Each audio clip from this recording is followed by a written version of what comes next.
William Elwood Greaves Jr., and I've been attending St. Matthew's since 1996. We joined St. Matthew's, my wife Dee Dee and I actually, because we were looking for a church to get married, and we thought we were going to be moving to the Bowie area, and so we live in Laurel.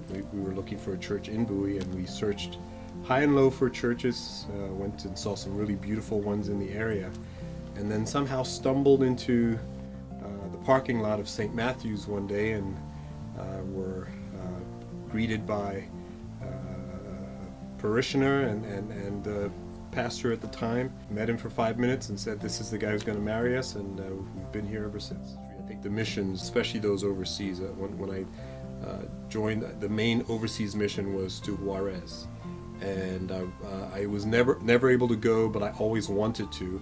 It just amazed me that members of the church would take themselves down to the strange land to give of themselves, give of their talents, and give of their love.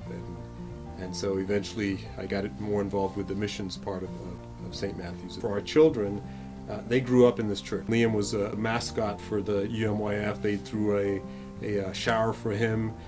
So he's been at almost every function before he could walk, actually. And that's happened with all our children. I don't know what will happen if they ever leave here, because they don't know anything but being a part of St. Matthew's. They come to UMYF every Sunday now, and it's one of the highlights of our, I think, for all of us, of our week to come. Whenever I invite people to come to any church, I tell them, you have to find a church that fits you. But what is unique, or for me just so special about St. Matthew's, is just the warmth. Literally from the minute you walk into the church, you just feel like you're welcome. And I felt that every single Sunday since 1996 when I first joined. I walk in, and just the warmth of both people who I've met and some people who I've never talked to before, and they smile and they tell you hello, and you look in their eyes and you can tell that they mean it. It's not just words, but they truly want to know how you're doing, and they're glad to see you there. So for me, it's the warmth.